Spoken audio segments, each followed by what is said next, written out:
Welcome to the Coliving with PadSplit Podcast, where we talk to successful PadSplit investors and have them share their secrets to success, not only in PadSplit, but in other facets of real estate. This podcast will help you expedite your learning to be a successful investor in the co-living space. We are your hosts, Ray and Orianna Nunez. Show us some love by subscribing and sharing so we can continue to bring on amazing guests.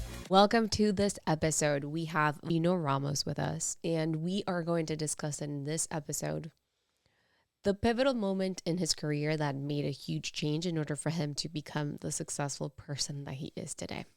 It is a story that he shared with us very vulnerably, and this was the beginning of his entire lifetime.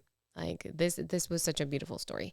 He's also going to share with us how he found his first PadSplit, how I feel like through him finding a big reason on why helping others is so important has also translated into him finding the right deals for himself and continuously helping others. Can't wait for you to listen to this episode today. Stay tuned. Don't forget to subscribe, share, like, and send us always some love. For the podcast. Thank you. For the audience, so they know a little bit about you on a general level, what type of investments have you done in the past, and what do you do professionally? Well, professionally, we've been concentrating on working on building a portfolio for rental. Mm-hmm. Obviously, we're not getting any younger, and we're not old by any means, but we are getting ready to retire at an early age. We like to enjoy life. We like to travel. We like to see new places, meet with new people. And when you say we, is your team, your family? My family, basically, my wife, my children, basically, we have been able, thankfully, to grow in a household that we analyze our efforts, but we enjoy our rewards, and we reward ourselves by traveling, by seeing people from different countries, investing also in other countries and things like that. And we're blessed on that, and we enjoy it so much. And the only thing that we know is real estate. So we try to be really good doing what we do.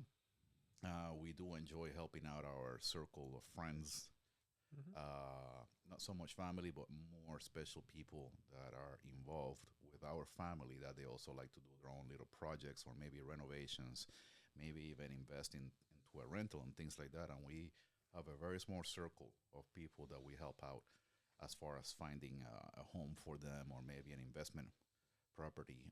Being licensed for a while now, it's going on 25 years. As a realtor? As a realtor that I've been licensed here in Florida. Basically, yes, at the beginning, the first maybe 10 years, you would do the normal single family, run around with all the kids, dogs and cats, and trying to see if this house over here is a good fit for them. And then going through the whole process. But I mean, then after that, I was looking back at what my family was doing when I was a little kid. When back then, when real estate was not even a conversation, it was just what needed to be done. What my parents did by buying houses that were a bit ugly, fixing them up, reselling them or renting them out. And back then, we didn't speak about the word investment or flipping, or none of that was in the conversation. But that's exactly what my father was doing, aside from being a professional in a different industry. Well, he was an investor without kind of knowing. Exactly, yeah. Without basically the terms and the analogy and things like that, he was investing in real estate, and he was really successful in it, but he never titled it. Got it. That's crazy. It's a common theme we see with our parents or older generations, is that they've invested and they've done things as investors, but they just never name it and be an investor. It's just a part of the process. Rent a room. Wasn't co-living. It's just renting the room, making extra income. Right. So it's crazy also to hear your story, having that in the background. And then professionally, your dad did what as his trade? Well, basically, he was an electrical engineer. And he ended up being the manager for a municipality in Puerto Rico. He was in charge of the power grid in the East Coast. So most likely when a storm would hit or some big natural disaster will Yeah. go through, he was the man to call to help out Wow. this neighborhood that was completely out Yep. in the black, basically. Situations like that. Wow. Emergentic situations. Not only that, but obviously after the storm is the rebuilding. And he was involved into helping out people with the renovations.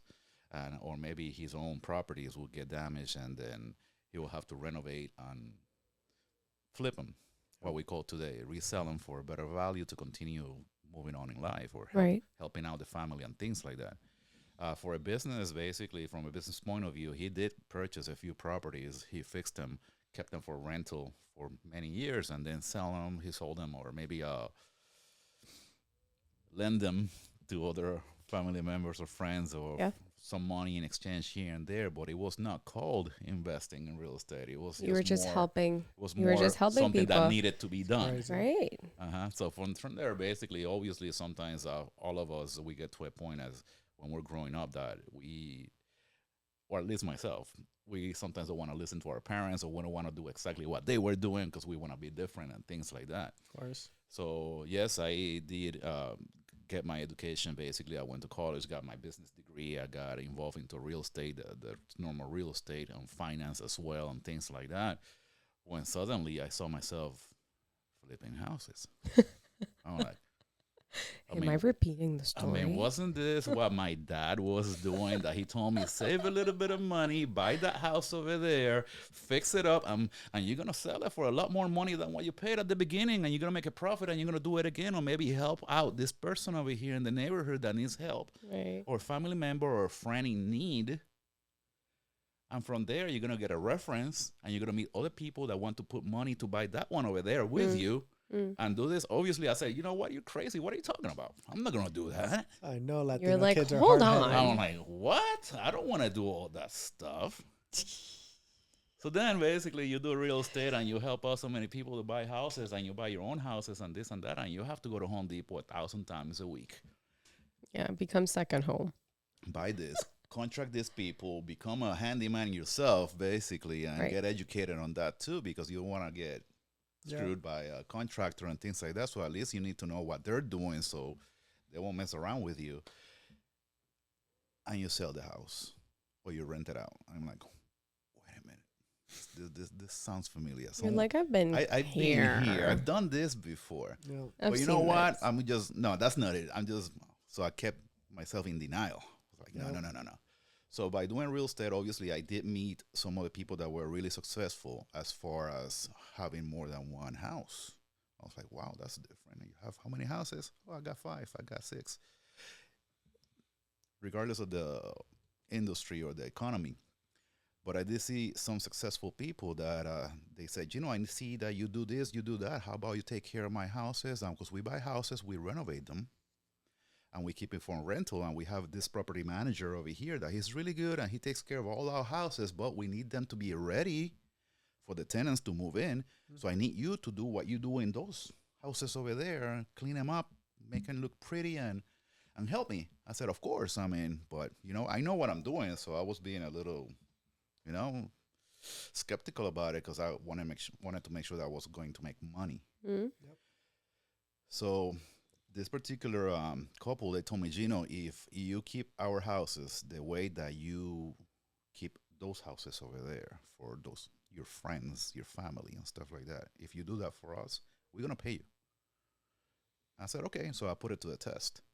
So they gave me one house. I renovated the whole thing. They bought a triplex in Sanford. I remember that. That was a nightmare because it was completely trash, but we made it look beautiful at the end. The tenants came in. Everybody moved in. Everybody was happy. And they were paying me what I was asking for the renovation. Whether I had to subcontract electricians, plumbers, roofers, whatever it was, I was in charge of the whole project. That's basically project management. Yeah, I was a project manager. That's why I have a renovation company, and that's my title. I'm the project director, aside from my investment company now. So I saw that it was profitable. So I did it for maybe 9 years with them, because they were up to today. They are really excellent people. I keep in touch with them. And one day I said, you know what? These people do well.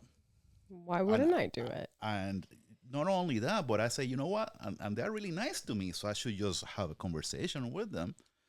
And I said, sir, you know what? I mean, and I decided to speak with him separately and then speak with her because they were not a couple. They were not married. They're just business partners. Yep. Different areas. So I said, let me speak with him first to see what he says. Maybe he can help me out. And I said, you know what? I'd like to do what you do because from what I remember, my calculations on my accounting, I have renovated 52 houses for you. Wow. And he goes, yes, Gino, that is right. Wow. And I said, well, but I was speaking with your property manager, and he's taking care of some houses that I have not renovated that are also yours. So how many houses do you have? And he goes, well, from my calculation right now, we are around 122 right now. Wow. And I said, okay, I understand. So, but then I heard that you have a commercial building. And he goes, yes, we have a commercial building that we are getting ready. We only a couple of spaces are empty, but they're going to get filled now in Altamont Springs. And I said, oh, okay. But now since we're open, let me ask you. I hear your wife told me that you've been traveling to Costa Rica and to Panama a lot because you have another business going on over there. And I know that you're retired from the UK. But what else are you doing there? And they tell me, oh, no, we have a factory in Panama and another one in Costa Rica. We make clothing. I'm like, oh, so you're all over the place. And I say, yeah, we also have some other houses over there, too. Wow. I'm like, okay, so now I really feel confident that I'm going to ask you the following. I really need to do this. I need to do what you're doing. I need you to help me because I know that you don't buy everything that you see in front of you. Whenever you see something that you think is a good deal, would you pass it to me? Maybe I can have the opportunity to buy it. And he looked me in the eyes and he said, no. Because when I find a good deal, I'm keeping it for my portfolio for what I do, what I'm good at. You're really good, Gino, at what you do for us. And we love you and we appreciate you. And we need you to do it. But you're not going to do our part because our part is our part. And it was so smooth in the way that he said it. And he was not disrespectful at all. Mm-hmm. But I said, you know what? I need to do something else. Mm-hmm. And he told me, Gino, your day is coming and you're going to figure it out. So I said, okay, excellent. So we finished the conversation. And I was satisfied with what he told me. But at the end, I was very upset. Mm. I was like, what the heck? He didn't even give me a hint on what to do next or anything like that. So I was frustrated. I didn't want to go home. And I said, you know what? I'm going to speak with her now. Forget this. I'm not even going home today. I need to get a better answer because, I mean, he didn't insult me in any way, but he told me, Gino, no, that's not the way it is. Mm. So I went to her, basically not saying any names. I was fortunate enough. It was at the end of the day. I remember it was like about almost 7 p.m. And I said, hey, I'm happen to be here in Winter Park. I mean, are you home? And he said, oh, yeah, Gino, come by real quick. We can have a drink or something like that. And I sat down with her, and she said, Gino, so what's going on? And you just happen to be in the neighborhood over here? And I said, yeah, I know it's late. I'm not going to take too much of your time, but let me ask you this. I know that you're very successful, so I went with the same words and everything. And this and that, and you have so many condos here in Winter Park, and I do the renovations and this and that, and you want to keep doing this, but I like the area here. I like Winter Park. I like to own property over here eventually one day. Would you please basically let me know maybe one of those deals that don't work out for you? Let me know if maybe you have the opportunity to purchase it and do what you were doing, maybe renovate it, rent it out, and build a portfolio and do things like that. And she said, no. Because this is what we do. And you're really good.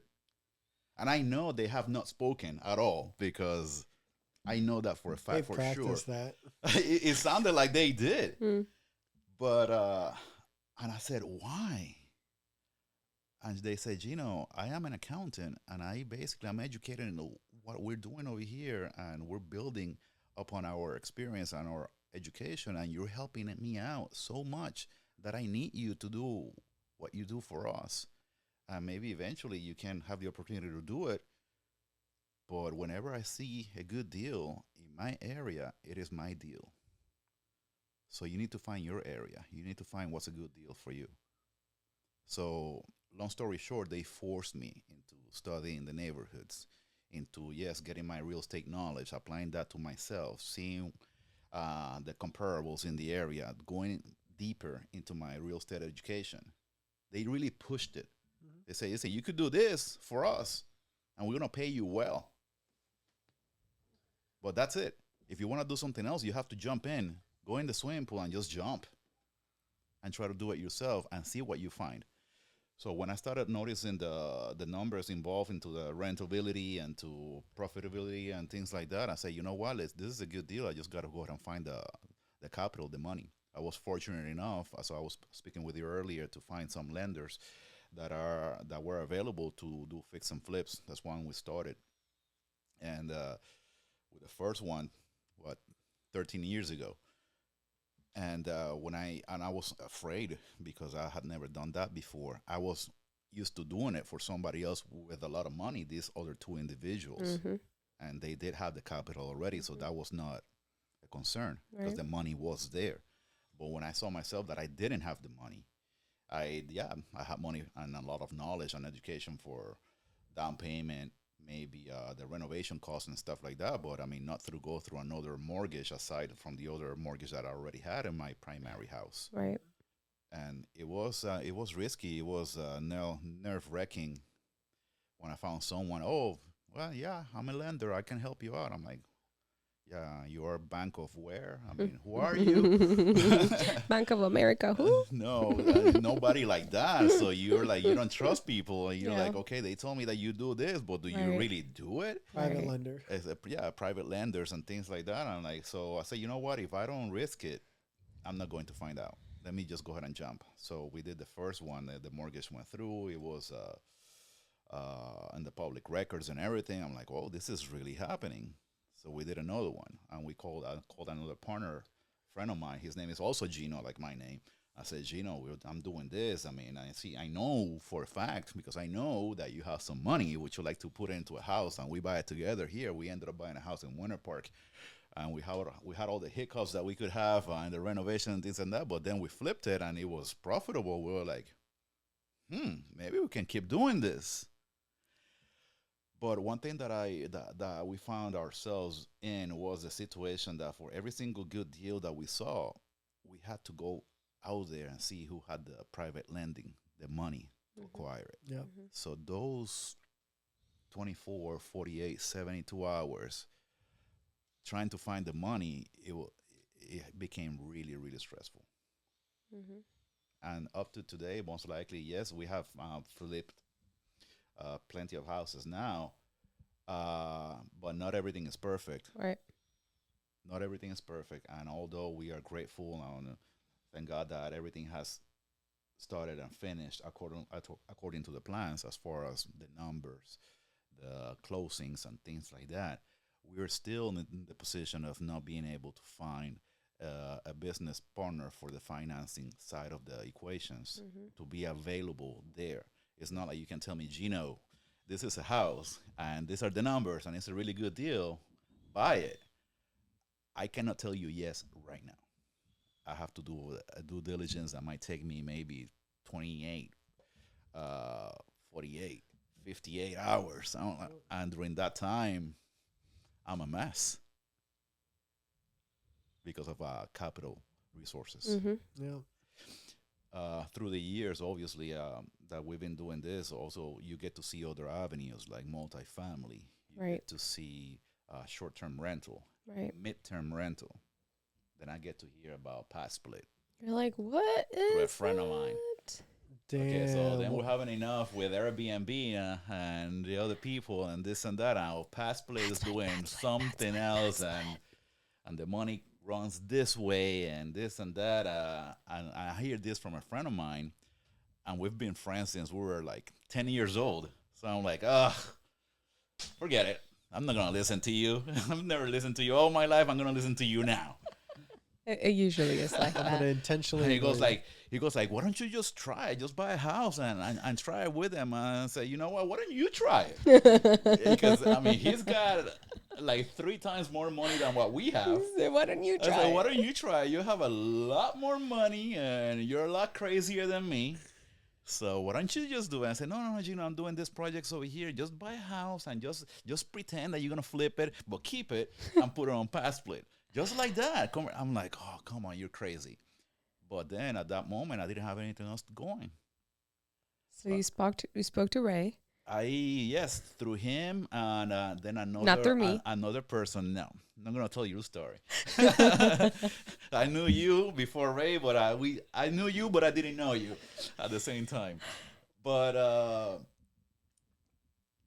and it was right after that house that actually, not knowing each other, the two of us basically, that was a flip, as a matter of fact. A transaction, yeah. That was a transaction that I did, and that was a fire damaged house. Yeah. Really, really difficult. Oh, so the fire damaged house was bought by a hedge fund?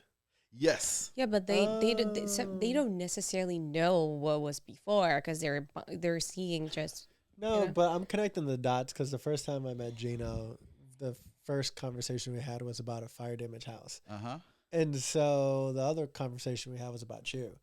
I didn't know that the fire damaged house that we talked about was the one that was being sold to you working at the fund. Exactly. Yeah. Okay, did we close on it? Of course we did, and it was really nice. It was very you profitable. Made good money. I'm glad it was a good transaction. It was good for it. It was good for the hedge fund, and it was really good for us. Basically, it was. Oh my God, a perfect match. And then it wasn't like an argument, but it was kind of like a little heavy going back and forth through email with me and Orianna. And we're like, oh, come on, we can never talk on the phone. We can never see what's going on over here. But we're going to close when? Oh, in 2 weeks? I'm like, whoa, okay, we'll make it work. Let's do it. Let's do it because we're going to close in 2 weeks and everything's going well. You telling me? I like you. Let's go. Let's do this. So yeah, we never met in person or anything like that. We just worked through email. That's but right. I had never seen a transaction go so smooth in such a difficult scenario and being so profitable at the same time. Anyway, that's how we met. And then we reconnected. Then we reconnected by this situation over here, and I explained the situation to Ray, and Ray says, "Oh yeah, I know her." Okay. Oh, I know her a little bit. So now you know where I come from. I come from the difficult scenarios in real estate. So basically, I hear about PadSplit, and I say, you know what? Let me go ahead and fix this house that I found by the University of Central Florida area, by UCF. And I had many exit strategies. Back then I was thinking about flipping it. I was thinking about maybe renting it. What are the facts on the house? Like, how many rooms did it start off with? Square footage? Tell us a little bit about the house loosely. Situation was basically that day I was driving for dollars. Mm-hmm. That works. I was just in a different side of town. I live in the south area in Lake Nona. I said, you know what, let me go ahead and drive to UCF. I know that there are students over there looking for housing and things like that, so I might find a house. So it was I remember it was on a Saturday morning, like about 10 in the morning, July. It was really hot that day, extremely hot morning. I mean, July and August are like disgusting. Mm-hmm. So, I mean, I just imagine this. Basically, I drive by this neighborhood, and I see this corner lot house. The grass was probably like maybe 4 feet high. Wow. And I see from my truck, I see someone pushing a lawnmower through that heavy grass. I'm like, man, it is hot. That guy's got to be about to have a stroke or something, because I said, you know what? Something told me stop. Yeah. And I stopped. I parked my truck on the side of the street, basically, and I went up to him, and this guy was struggling. He back then he was 85 years old. Hope he's still alive at 86 today. And I said, hey, so what can I do for you? The guy said. I said, well, I don't want you to do anything because I see that you're struggling. I mean, you have done a lot. I mean, but what's going on here? This is an okay neighborhood, but your house basically needs a lot of work. And I see why you're doing this. Why are you pushing a lawnmower? Why is anybody helping you? I was just driving around, and I see this as almost an emergency because I know, I mean, due respect, maybe you shouldn't be doing this kind of work. And he told me, Gino, I don't have anybody else to do it for me. I have a friend of mine. He's inside, but I'm in the process of inheriting this house from my sister that passed. And it's been really difficult. We don't know what to do. We were trying to deal with a group of attorneys that were trying to help us out with the situation, but you know them, they don't work unless you give them money. So long story short, basically, I said, you know what? If I can help you with this situation here, what are you looking to do?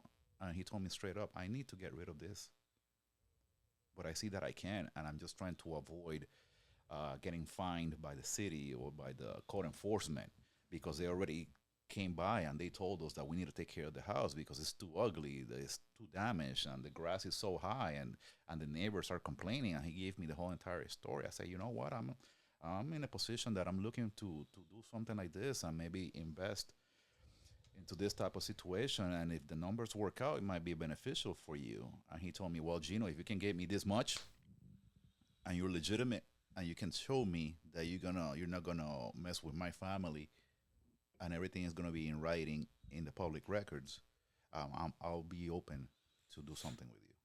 And it happened. Wow. So basically, back then, although the house needed a lot of issues, maintenance, updates, and stuff like that, but I did notice he had a brand new roof, and that's great. That is in my buying criteria all the time. That's beautiful. Just block, good windows, new roof, everything else. Saved yourself $10,000 to $15,000. I'll find a way. Right. I'll find a way to deal with it. Yeah. So it happened. Basically, went through, and he was extremely satisfied with what we did, and his family as well. And when I go in there, basically, or while I was analyzing the situation, the house was in the public records as a 2 bedrooms, 1 bathroom house. But it had a huge open space in the living area, corner lot, nice yard, not one but 2 sheds in the backyard. One of them had electrical and everything. It was like a workshop back there, huge. It's almost like 20 by 20, nice work area, or storage. And I said, you know what? I can flip this house, and it's going to be beneficial to students here around the university or an investor, but what if I keep it? Because I maybe if I buy more houses in this side of town, I can use this as storage for my equipment. Or maybe I can have the guys park one of the trucks over here because no HOA, corner lot, right? 2 entry gates. I'm like, I can use this as parking too. Right. So there's a lot of possibilities around in this particular home. And then I hear about PadSplit. And your friend is like, just do it. Just do it. He was really pushing the issue. I'm like, well, I don't know about this. I only have 2 bedrooms, I mean, well, what am I going to do with a 2-bedroom house? And this is tiny, but he goes, well, it's not tiny because look at the living room. I'm still analyzing the things. And then I go out and speak with one of the neighbors, and she tells me, oh, yeah, there's a lot of students in this area. There's a lot of professionals that also live around here. But look, actually, the house right next to me, basically, there are 5 students there, and the owner found a way to add more rooms to the house and the bathrooms and things like that. And he did it all legitimate. He was pulling permits and this and that. So he was a really good person. And now he's making so much money. So basically, it's just I keep getting all these ideas that everybody else, even strangers, are telling me, Gino, do it. Just a do male it. person. Just do it. Just do PadSplit. I'm like, you should run by the room. So the universe keeps sending you signs. Definitely. So I ended up putting a wall in the living room. And you made 2 right more? In the middle. I made one more bedroom, so it turned into a 3-1. Okay. And then I looked a little bit that way. I'm like, oh my goodness. I do not need a living room for PadSplit. That's going to be another bedroom. So put up the other wall with a door. And I am so fortunate that this particular areas had already, for some reason, each area had a closet already when I bought the house, and windows in the adequate places. So, hey, I had an additional 2 bedrooms with windows, with closets. And I said, you know what, I'm going to do this. So I went around. I started shopping around for furniture and things like that. My wife was telling me, just make sure that everything is needed, that everything is long lasting. Make sure that you get the right vinyl flooring, the thick one, just in case for the tenants, so they won't scratch it that much and things like that. So we changed our mentality from flipping. We updated a little bit the quality on some of the materials. We still made it look really, really nice. And then I said, let me make that phone call. And I called Ray. And Ray told me, yes, let's do it. It is like this. Send me some pictures, send me a video and things like that, whatever you asked me for. And you told me, yes, it looks good. And I was so nervous. I'm like, oh my God, this is really happening. I'm doing this with who is it? PadSplit. Who is Ray? Who is PadSplit? And then you study all this and you go through all the training that they give you. And I just hope they pay me when they say they're going to pay me, because, I don't want to lose out on this situation. And it happened. We loaded up all the information. We basically published the house within, like 2.5 days. I had already applicants, members applying to join, to move in. In a week, 2 of them had already moved. Another 2 weeks, the other 2 had already moved. So within 30 days, my house was full, 100% occupancy. It's beautiful. And direct deposits, basically after the fees and things like that, the processing, that maintenance go through PadSplit and things like that. It was exactly what they told me it was going to be. Everything really, really black and white, really stressless, very smooth, very satisfying in comparison to the normal rental amounts that I would have had to charge in the area. And when you see that, in comparison to that, when you're cash flowing close to $1,000 a month on one property, it's a 4-bedroom versus a normal rental, that you sometimes break even. Or you don't even make the house, just pays for itself, and you're like, okay, that's basically, fine. And you might make maybe $200 or $100, but we're talking about $1,000. Right. That's a pretty good increment in the economic equation of the investment here. That's right. We're like, oh my God, this PadSplit system. You told your friend, I guess you were right. I guess it works. Yeah, as a matter of fact, I called him and he was like, oh, because he's busy and crazy and this and that. He's very successful too. So one day we're having a conversation on the phone and he goes, oh, so what's going on with your rental over there?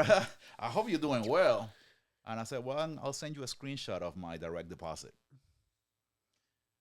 And when he saw it, he was like, no, you're lying. That's got to be something else. That's a different transaction. I said, no, it says PadSplit right there. He was like, he wanted you to do it, and then he didn't believe you, but he wanted you to do it. They're paying you that much for renting? I say, yes, midterm rental it is. Do you remember what you're charging per bedroom by any chance? I do remember. I have 2 bedrooms. Each is being rented for $199 a week. Okay. And the other 2 are being rented for $229 a week. Okay. I mean, that's the average. So the average ends up being in Orlando $210 a week. Funny enough. So when you do add them all up and divide, that's what you get. Yeah, I mean, your area alone. You said, do you mainly only have students, or who stays at your PadSplit? They are not students. I figured, and I think that's something that a lot of people are just like, oh, students. Not that we don't cater to students. Yes, they can stay at a PadSplit, but we look for people that are producing an income. Mm-hmm. So if you're 100% a student that doesn't generate an income, it's not a good fit for us, right? So most of the people that I mentioned near universities, it could be teachers, it could be cleaners, they could be at the cafeteria cooking, they could be the person that is behind the financial aid helping with the paperwork. They're income producers. Right. Do you know the employees, like Where do employers? They work? Some hosts do, some hosts don't. Yes, basically, I do know exactly what each of them do for a living. Basically, the very first one, he is a pharmacy assistant at the Walmart pharmacy nearby. It's a good job. Yeah, he's in like CVS or Walgreens. Actually, Walmart. It's a Walmart. Walmart pharmacy. Yes. Okay. he's in room number 2. Um, room number 1, he works in a restaurant. I don't know if he's a waiter or basically or he does just something restaurant. else. Room number 3, he also works in a restaurant at the airport, the Orlando airport. Oh, phenomenal. Room number 4, he works in construction for the city of Orlando. Awesome. So these are people, just normal workers basically, and they spend the day outside most of the time, and they just come home To rest? take a shower, rest, and just go back at it one more time. That's There's right. plenty of parking space, so basically that's never an issue. Yes, it's only one bathroom, but How many they have good cars? communication. They have 4 cars. Okay. It's not always one per one. That's why I asked. Yeah, one each basically, and one of them rides a bicycle as well to work every now and then because he is not Close. it's a close distance. But that's never been an issue. But the main thing that I see that I didn't have anything to do with, they figure it out on their own, is the communication, because when you have either 4 guys or 4 girls, it doesn't matter. When you have 4 people that are trying to use the bathroom, that could be an Are issue. they all guys? They're all guys. Yes. There are 2 of them are early risers. They leave the house like about 7 in the morning. The other 2 a little bit later on. So I think that's one of the reasons why it does work out.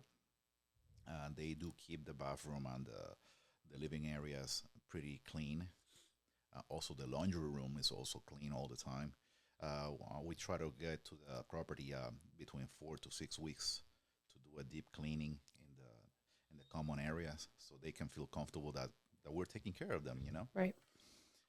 And we see, because we have the dates that we're going, but they don't know that we're going to do home maintenance, and we just show up and it looks so normal, and you can tell that they are organized people, that you see the dishes are freshly done and they are basically just there drying. You don't see anything, any pots or pans with food or anything like that. Everything looks like, yes, they did what they needed to do and they cleaned up and now they're gone for work. And you're self-managing. Yes, I don't have a property manager. Do you provide them with any of the cleaning products by any chance? Some, most likely, when after we do the deep cleaning, because since we do it like between 4 to 6 weeks, we do leave behind all the cleaning supplies, with bleach or Lysol or things like that, paper towels, air fresheners, and I send them a message, a group message to all of them. Listen, we were here at the house today.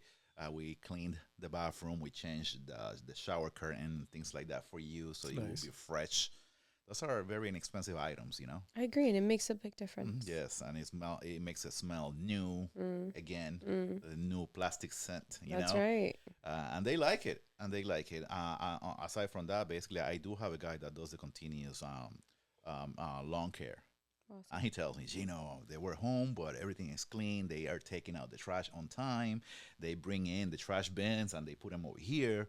And he tells me, in a way, it's funny because he tells me like so surprising that he sees some of the houses where people don't do that. And in our house, they really take good care of the house. That's beautiful.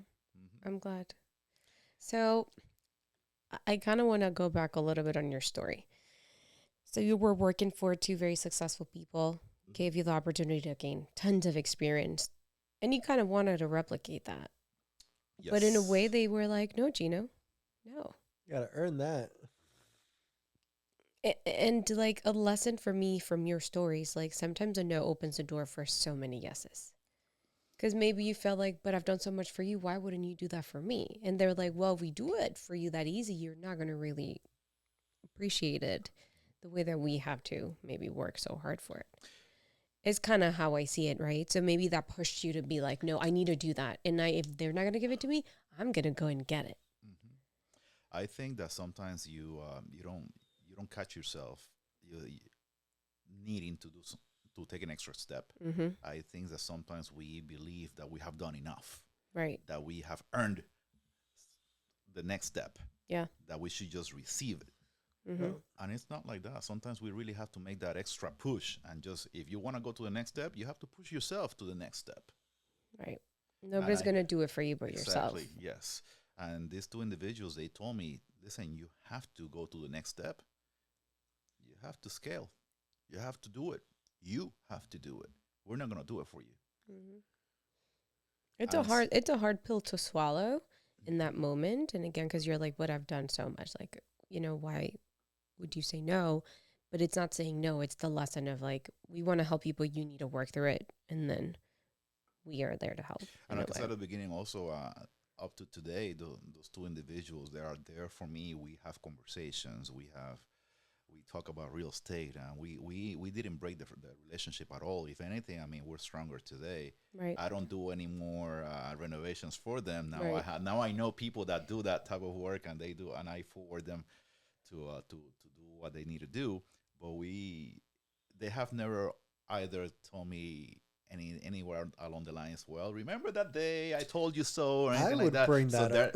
They're not ripping it. No, I don't want to bring it up because I'm I don't want curious. Like, that's full circle. No, the only reason why I said I'm even curious, I was holding it. I'm like, I would ask them today, like, hey guys, what was the thinking behind it? Because I need to know if it was a pushing. Because we've had mentors in the past that have told us, not raise capital, but buy properties, own rental properties. Your wealth comes from rental properties. And they've really instilled that, because you can ultimately tell how much your value is because you know what you're generating. You're not transactional. So even in wholesaling back in the day for us, sure, we're making money. Yeah, we're doing some volume, but you never know how much you're worth, because you never know. You don't quantify the transactions you're doing. You're only as good as the last one. Mm-hmm. So that was our push. But since this happened, and then tell me if I'm right or wrong, you're rehabbing, you're fixing things. You're doing some form of construction, and you're doing work for this bigger client. This bigger client, you ask them, hey, pass me this and, let's, help me because I've helped you. And then they said no, and that started your investing half of your life. Yes. So that was your beginning. Mm-hmm. So I'd be curious to go back, and I've definitely reached out to the person that motivated us and told them, hey, thank you for telling us in your way, own properties. I would be curious, because I am the curious type. What did you guys mean? Well, you're curious for other reasons. No, I don't want to know the answer for myself. I want Gino to have the answer to that, because that catapulted you and changed your trajectory. But sometimes, why do you, it like, not knowing is, it don't matter. He's here today. It's a beautiful story. Through that moment, he made it here. Mm-hmm. So maybe it don't matter the answer, because regardless, that pushed him forward. I believe in the way and the tone of voice that they both individually used in that conversation. It was more like they were teaching me a lesson. I that's how I perceived it. I do too. That's how I perceived how you shared the story with us. It was not no because you deserve it, is you deserve it, but you need to work for it. Mm-hmm. Is kind of how I perceive it. I took it that way. But then again, a no is hard to swallow. Like, let me tell you, really getting hard. a no is like, what do you mean no? Why? They were very firm about it. But they were firm in a parenting way. Yeah. Mm-hmm, mm-hmm. In a way with caring, they were really caring about it. And one thing that it was a very difficult day that day. I'm sure. It was a very difficult week, I would say, because I was still involved into some other operations with them, and I had to see them again the following day and just lower my head and try to pretend that I'm not upset, Right. And to the point that I remember that also the very next day I asked him, hey, by any chance, like yesterday between 6 and 7, did you speak with her about something you guys talk about? And he goes like, no, we haven't talked. So I'm like, are they lying to me? Were they in this together? Is this really happening that I'm getting this lesson by two individuals that really care for me, but they both told me the same thing, and I believe that this is what I need to do, and it feels bad, but I think that I should just go ahead and move forward and do what they're telling me to do. I think it was fantastic for you. Looking back, obviously. In those moments, it's so hard to see the bigger picture. It was very hard. Right? But today, now looking back, you can reflect and you can be like, that moment. I thank them. And no, to answer your question, that day has not come. We have not had that conversation. I think that we should, I should sit down with them and say, hey, remember 12 years ago, maybe, that I asked you this question and you told me no. And because it happened right there the same day. And because of that, I'm here. you know, because they know Yeah. what I do now. Right. They know the Right. properties that I manage. They know what I'm looking for and things like that. So they know that I'm busy, and they say, "Hey, Gino, by any chance, if you're not doing this, because I know you have the properties and you're doing this," or they know that I'm traveling with my family and things like that because they see my pictures in social media and stuff like that. I say, "Hey, come by over here and let's talk about this property." So they still do the consultation that we used to do back in the days, but they do respect my time because they know that I'm busy doing something else. But they've seen you grow. Maybe, but no, they haven't even asked basically why this and why that. I think that they might be waiting for me to say, hey, you know what? If it wasn't because of that conversation, that horrible day, I would have not moved on to investing. I don't want to assume that you don't show gratitude. Like, have you that you've shown gratitude to them? But I will say though that it is a relieving thing. I think it was something that I held inside of me, that when someone else said, "Hey, have you thanked the person that inspired you?" And this one person didn't all entirely inspire me, because the strength of my mom and her hard work, and my dad and his hard work, and a few other people, in my life. But this was a person, though, that I knew had wealth and that put us to do hard work, and also spent time to educate us. Telling him thank you kind of weirdly relieved some form of pent up energy that I didn't know I had to get rid of. So I think it's a good thing to say, hey, by the way, I want to remind you of a day, and this one thing sparked my investment, and I want to thank you for that moment. And you didn't know it, or you do, and you did it intentionally. But this was fantastic for my family's growth. I agree with you, and I will take your advice. I think it's time, and to confess and to be honest with you, I have not done it, and I think it's due. I need to take that step and have a conversation with them and say thank you for what you did that day for me. Yeah, and because it's been so successful, it's been so fruitful. It completely changed your life. Mm-hmm. So today, and not just yours, your family and those around you, because now you're helping others. Yes. So you're almost like paying forward what they did for you with other people as well. And that gives me goosebumps, because to me, giving is one of the most gratifying things, and giving with good intention, right? Is so gratifying, because giving to others and empowering others when someone did that for you, it just has no value, and all the value at the same time. Okay, so today, I know you have a PadSplit. Obviously, that's why you're on Coliving with PadSplit Are you doing Podcast. some more? Are you doing some more? No. Other than that, Of course I am. You saw the importance of retaining property. Do you hold on any other type of rental properties, or is it just one PadSplit, or do you have long-term rentals? Do you have short-term rentals? We do have long-term rentals abroad, basically, and we also have a small partnership with family members in South America as well.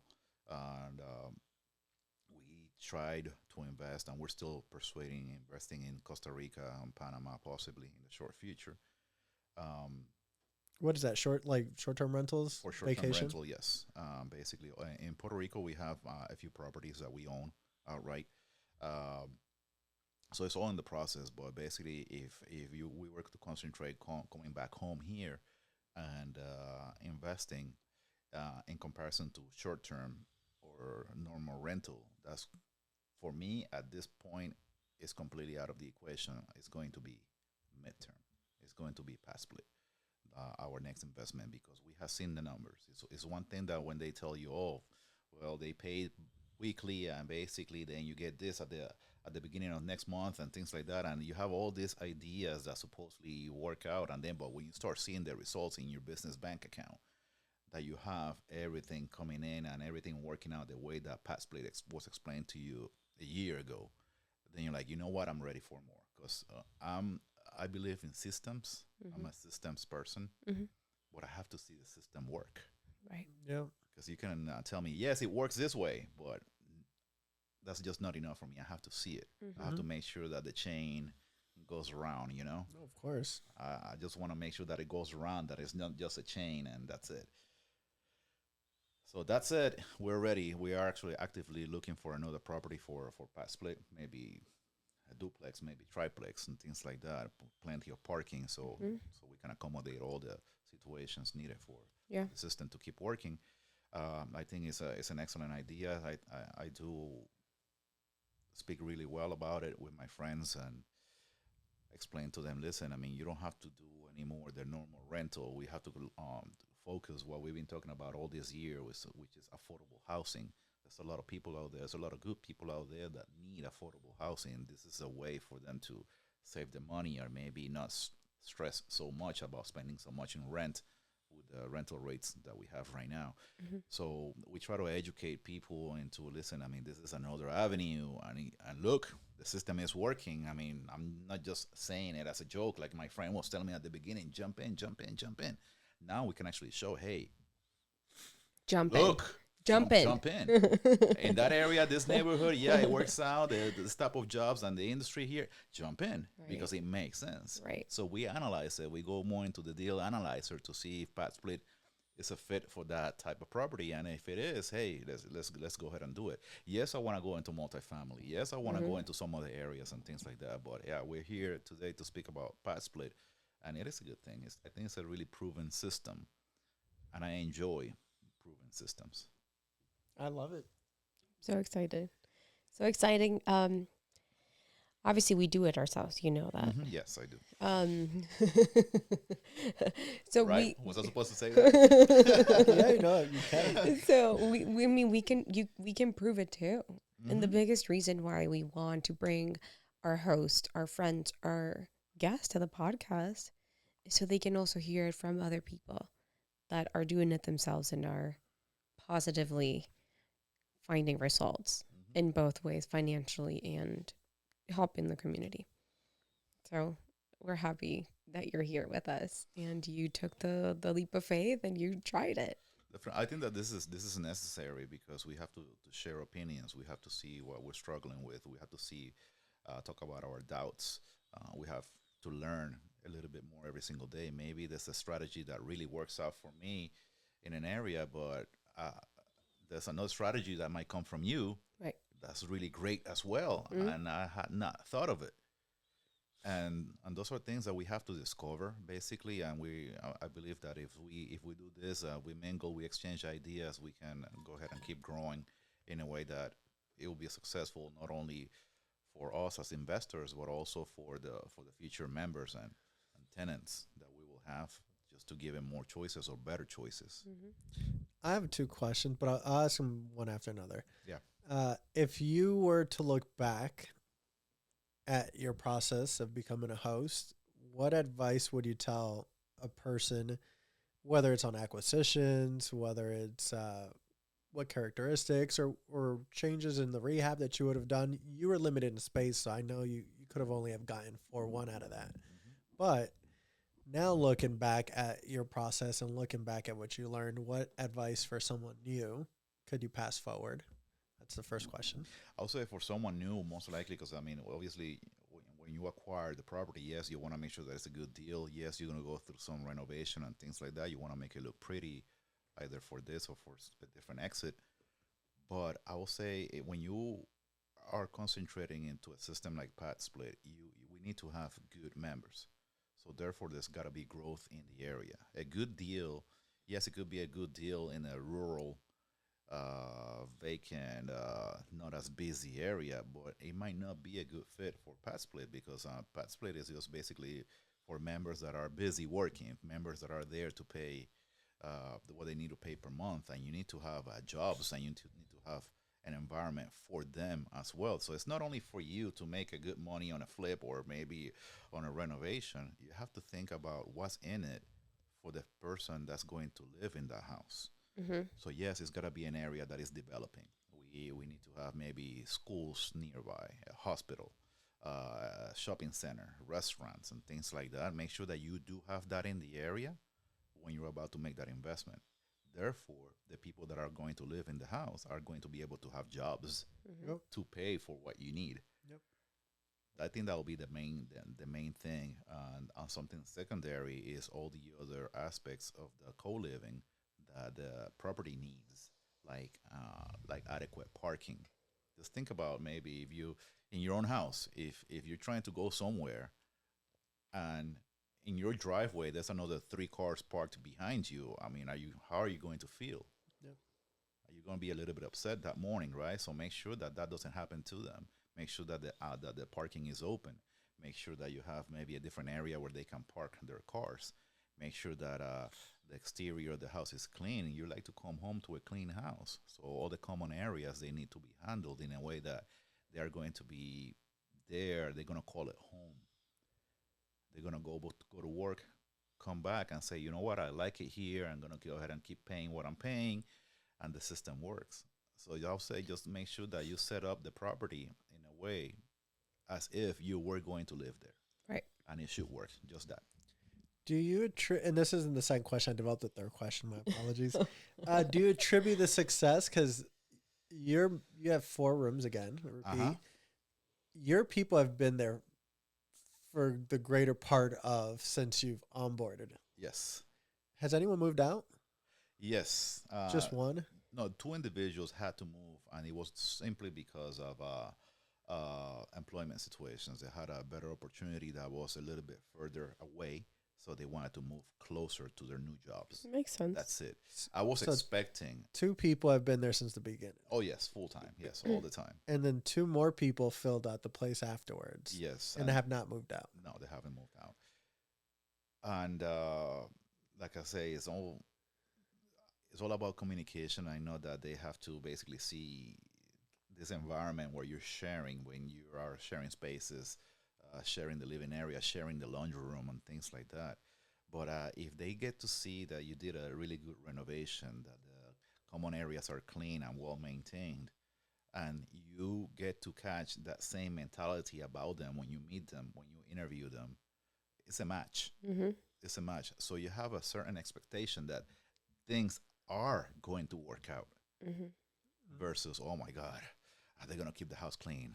Are they going to break the appliances? No, that thought has never crossed our minds in this particular property, because of the process that we do at the beginning. It's all the analyzing the deal from the beginning, like we do, like we say, when you get a property, you make the good investment at the beginning. Yep. When you Right. acquire it. Your That's profits in the acquisition. So all that is there are thoughts that come from all the way in the beginning.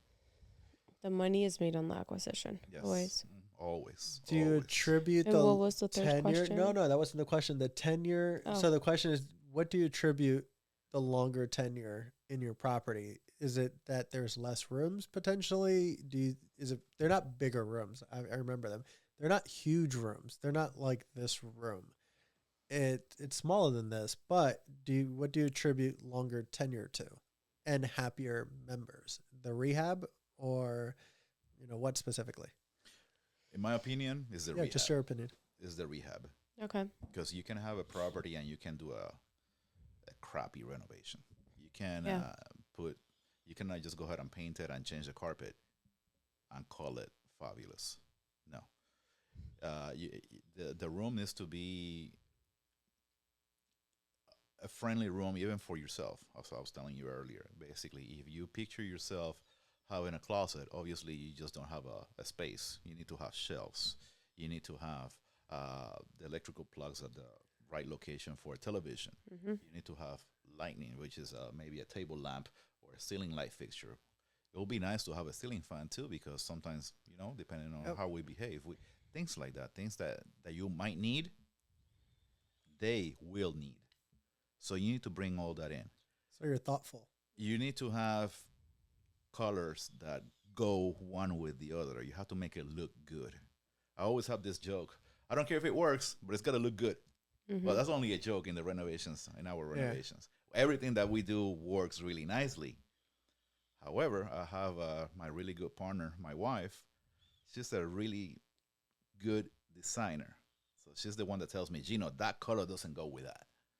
That floor, we're not installing that floor in this house. We're going to install this floor, those appliances, those cabinets, and when we bring it all together, it looks nice. Mm-hmm. And sometimes we're like, does it really look nice? Mm-hmm. Let's bring a friend. And we bring our friends and like, oh my God, this looks and this and that. And we bring some other, we have a few architects that are friends also. And they tell us, this is trending. You see this in this magazine. You see this on TV. If they see it, if we see it, I know that some other people are also going to see it. Right. So that's our mentality. Let's go ahead and bring all that in together for whoever is coming. Right. Because I am 99% that they are going to like it versus, I hope that they like it.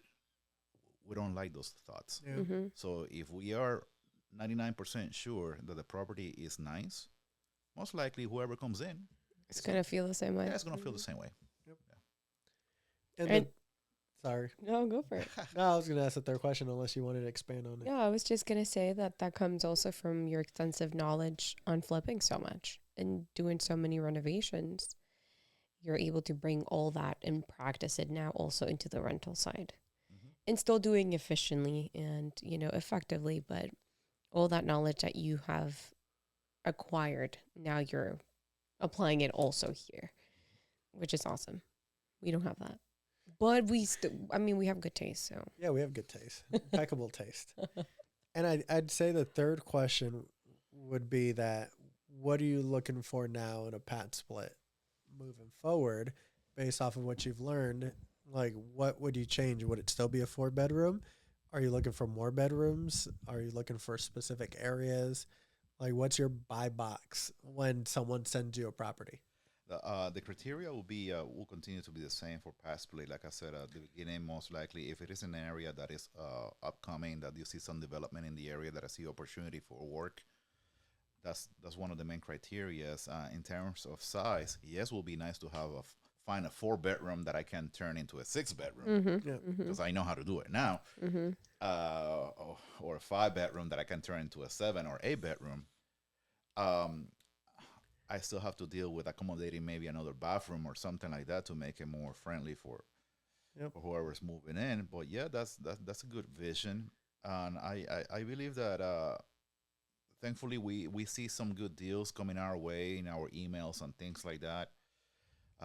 However, the one thing that we really got to concentrate on is basically not the awareness, because I know that a lot of people are already aware of the midterm rental opportunity. Mm-hmm. But also, we have to spend a little bit more time with investors, basically, that are in the financing side. Yeah. We have to speak with lenders that are open-minded to a property to buy and hold for midterm rental. Mm-hmm. I think that the concept of midterm is still pretty fresh Completely. in our day and age. And I think that we have to make more awareness into it and get into a mixture with professionals that are into the lending side, so they can create programs, not specifically for us, but hey, name it. We have this now. Midterm is a really good opportunity. Right. Do it. Count on us. Or here we are. Let's go ahead and meet up. We're going to finance up to a certain percent. We need to have these conversations with them, because one thing that I was explaining to Ray earlier is still up to today finding the right funding when those opportunities show up. Like you're telling me, hey, what would you like to find? A 4-bedroom or a 5-bedroom or a 6-bedroom? I can tell you, hey, I found a 6-bedroom, but I'm stuck because a 6-bedroom is a little bit higher than the budgets that we're used to have in the past. Mm-hmm.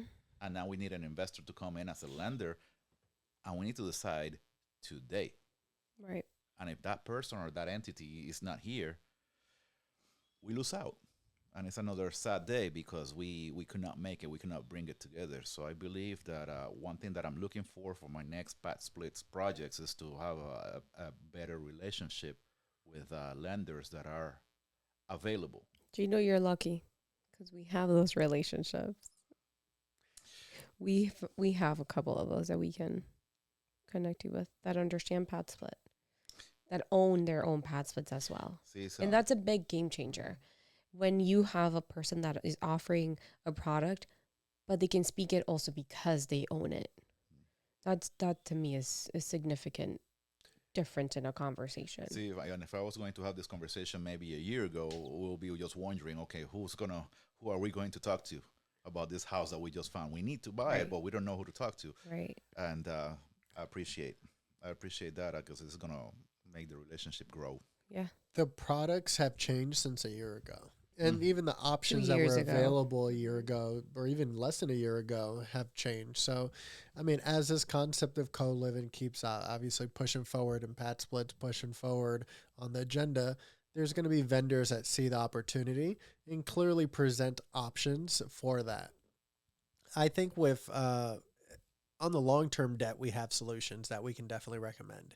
I think on the buying and purchasing, like hard money or even private money on purchasing to do the rehab, ultimately, I think that there's still, even if you're looking at it as like a fix and flip private lender, they'll lend on a property that could be potentially a PadSplit. It's just that you're going to have to refocus the way that you talk to them and present and say, hey, I'm going to buy this house, I'm going to rehab this house, and I'm going to refinance it.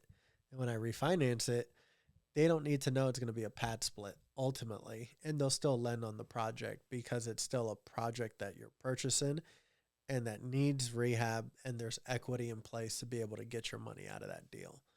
So I'll definitely introduce you to some people that I know, and then we'll expand on it further on what type of lending. But you are looking for capital partners on the potential of buying properties that you're going to ultimately keep. Definitely, yes. What do you like? Okay, so your business, what do you do and what you're looking for? How can we help you look for what you need currently right now? You need capital. That's one. You're a realtor, maybe? Are you doing transactions? Are you representing people? Or you're doing consulting? Are you doing What are you renovations doing? for PadSplit for other people? Yeah. Do you want to do PadSplit renovations? I don't want to work. No. Most likely, I want to concentrate on the investing side of it. So, in a nice way, You and your family. I don't want to do renovations. Yeah, that's fine. That's fair. I know how to handle that for our own houses. We enjoy it. We play games about it and everything like that. But it's in such our small inner family circle. Not to do it for somebody else, because if I stop what I'm doing and I start doing somebody else's renovation, then that takes time away from Your family. Yeah. my And your family, growth. or finding my 6-bedroom that I'm looking for. Yep. I'm Right. planning the renovation for that one. I cannot be doing that if I'm concentrating on 3 or 4 other renovations Right. like I was doing 10 years ago. Right. Yep. So no, thank you. And yes, looking for capital simply because yes, it's good to be successful. However, basically, I do believe in the finance industry, and I do believe in somebody else's money as well to come in and grow your own portfolio and your opportunities. So yes, capital is the main thing right now to do something like that. What else I would need from you? I mean, aside from the support that I get, basically, I mean, through a text or phone call, that I always get answers the same day, and I highly appreciate that, because maybe something little, but it means a lot to me. Definitely. Just that. Houses and off-market opportunities and deals, we are okay with that. We do receive a pretty good input from wholesalers, from I can always receive more. Yeah, I was going to say, what's your email that you receive deals to? Yeah, we personally have an email dedicated for off-market deals. What's yours? Because we get Well, I'm not getting your emails. no, we like don't send that. like what we receive, because we what you get so receive, many okay. wholesale, Okay. opportunities that we're like, it's spammy almost. So we have an email dedicated for wholesale email. So where can a wholesaler send you a potential yeah, PadSplit? if someone that is wholesaling wants to add you on their buyer's list, what email should they use? My business email for this side of my question in real estate sounds personal, but it's a business email, and it's just like my name, gino.ramos@gmail.com. Okay. And I use that for business. Okay. Gino. Fantastic. And your social media, is it personal or family? No, is it personal or business? My social media is personal. Okay. In my social media, I show my rewards.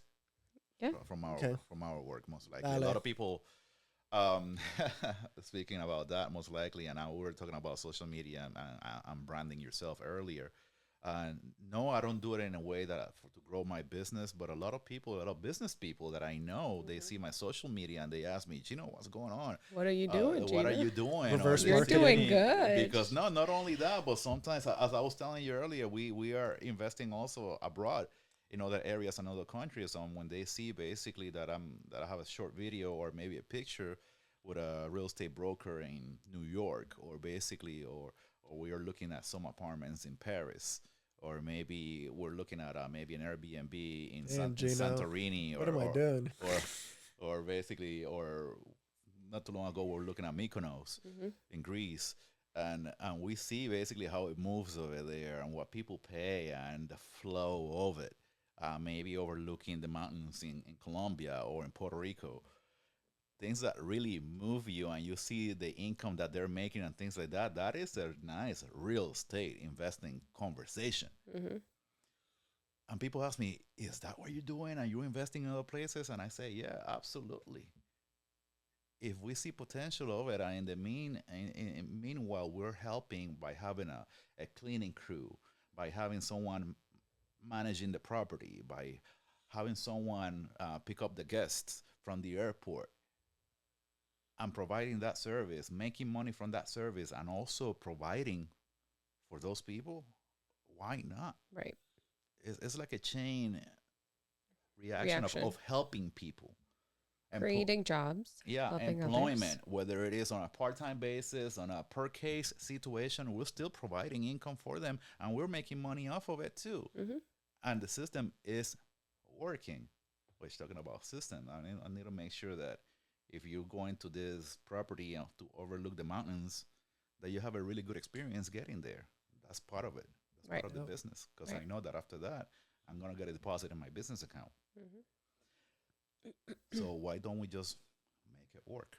But we need capital to keep doing it. Yep. Thank you, Gino. Thank you. That's fantastic. I appreciate you being here. Yeah, thank you for your candidness and sharing about you with our audience. Thank you so much. Thank you for having me. It's been very fruitful. I like Love it. I love it. Thank you, brother. Thanks for tuning into the Co-Living with PadSplit podcast hosted by Ray and Orianna Nunez. For more exclusive content and community updates, join our Facebook group and follow us on all social media platforms. Stay tuned for more episodes.